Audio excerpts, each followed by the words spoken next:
Story studio hub like subscribe and bell icon को press करें। भारत में हर त्योहार खास होता है, लेकिन होली की बात ही अलग होती है। यह त्योहार सिर्फ रंगों का नहीं, बल्कि खुशियों और मेल मिलाप का प्रतीक है। 12 साल का आरव एक अनाथालय में रहता था। उसके माता पिता कौन थे, यह किसी को नहीं पता था। उसे हमेशा यह उम्मीद रहती कि कोई न कोई एक दिन उसे अपना लेगा।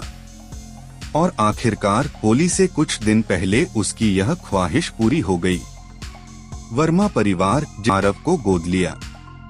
वह बहुत खुश था, क्योंकि अब उसे भी एक घर और परिवार मिल गया था। जब वर्मा परिवार उसे अपने घर लेकर आया, तो घर का माहौल बहुत गर्मजोशी भरा था। हर कोई उससे प्यार से मिला, लेकिन जैसे ही वह घर के अंदर जा रहा था, उसकी नजर बाहर बगीचे की ओर चली गई। वहाँ उसे लगा जैसे कोई उसे देख रहा हो। आरव कुछ देर वहीं खड़ा रहा, मगर तभी उसकी नई माँ ने आवाज दी, आओ आरव, अंदर आओ, घर तुम्हारा ही है। आरव अंदर आ गया, लेकिन उसके मन में बगीचे वाली बात अटकी रही। वर्मा परिवार का घर 2 मंजिला था। आरव पूरे घर में घूम सकता था, लेकिन उसे दूसरी मंजिल पर जाने की सख्त मनाही थी। जब उसने इस बारे में अपनी छोटी बहन सिया से पूछा, तो उसने सिर्फ एक बात कही, मत जाओ वहाँ, दादी मना करती हैं। आरव को यह बात अजीब लगी। रात में जब सब सो रहे होते, तो वह अक्सर सीढ़ियों की ओर देखता। वहाँ हमेशा अजीब सा सन्नाटा रहता था। एक बार उसने देखा कि दरवाजे के नीचे से हल्की नीली रोशनी झलक रही थी। जब भी वह ऊपर जाने की कोशिश करता, दादी उसे डांटकर रोक देती। उनकी आंखों में डर था, जैसे वह कोई भयानक राज छुपा रही हो। वह रात जब सब बदल गया। होली से एक रात पहले, जब सब गहरी नींद में थे, आरव के मन में जिज्ञासा जागी। उसने धीरे से अपने कमरे का दरवाजा खोला और सीढ़ियों की ओर बढ़ गया। दूसरी मंजिल पर पहुंचकर उसने देखा कि वहां एक पुराना दरवाजा था, जिस पर एक लाल रंग का ताला लगा था। आरव ने ताले को छूकर देखने की कोशिश की, तभी अंदर से किसी ने दरवाजा खटखटाया। आरव के रोंगटे खड़े हो गए। उसने पीछे मुड़कर देखा, घर के बाकी लोग सो रहे थे। लेकिन तभी उसने धीरे से दरवाजे की दरार से अंदर झांका, लेकिन कुछ दिखा नहीं। तभी अचानक उसके सामने एक बच्चा खड़ा हो गया।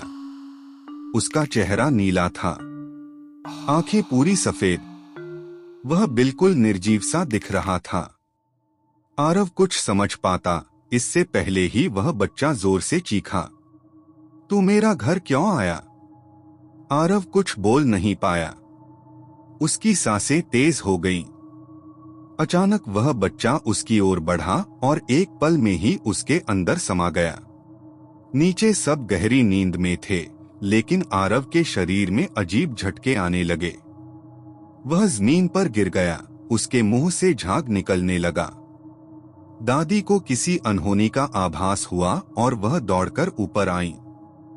उन्होंने देखा कि आरव की आंखें सफेद हो गई थीं, उसका चेहरा नीला पड़ रहा था। जैसे ही उन्होंने आरव को छूने की कोशिश की, वह चीख पड़ा, तूने मुझे मारा था, मैं तुझे नहीं छोड़ूंगा। दादी के चेहरे का रंग उड़ गया। वह बदहवास सी नीचे भागी, लेकिन आरव उनके पीछे पीछे आ रहा था। तभी आरव की माँ और पिता भी जाग गए। जब वे दूसरी मंजिल पर पहुंचे, तो जो उन्होंने देखा, उसे देखकर उनकी चीखें निकल गईं। दादी जमीन पर गिरी हुई थीं, मृत। वहीं आरव बुरी तरह तड़प रहा था। उसके माता पिता को कुछ समझ नहीं आया कि यह सब कैसे हुआ। कुछ देर बाद जब आरव को होश आया, तो उसने रोते हुए कहा, मुझे यहाँ एक बच्चा दिखता था। सबसे पहले दिन जब मैं आया था, तब उसने मुझे बगीचे में देखा था और फिर बार बार दूसरी मंजिल पर बुलाता था। उसने कहा कि वह बच्चा हर बार उसे खेलने के लिए बुलाता था और जब वह उसके पास गया तब उसने बताया कि उसकी मौत होली के दिन हुई थी। उसने कहा कि दादी काली शक्तियों की पूजा करती थीं और उन्होंने उसे मार दिया था। वह अब आरव के जरिए बदला लेने आया था। वर्मा दंपत्ति को अपनी आंखों पर यकीन नहीं हुआ, क्योंकि वह बच्चा और कोई नहीं बल्कि उनका पहला बेटा था, जो 5 साल पहले होली के दिन अचानक गायब हो गया था। वर्मा परिवार ने अगले ही दिन हवन करवाया और हमेशा के लिए उस घर को छोड़ दिया। लेकिन आरव आज भी उस डरावनी होली को कभी नहीं भूल पाया। अगर यह कहानी आपको अच्छी लगी तो हमें अभी सब्सक्राइब करें।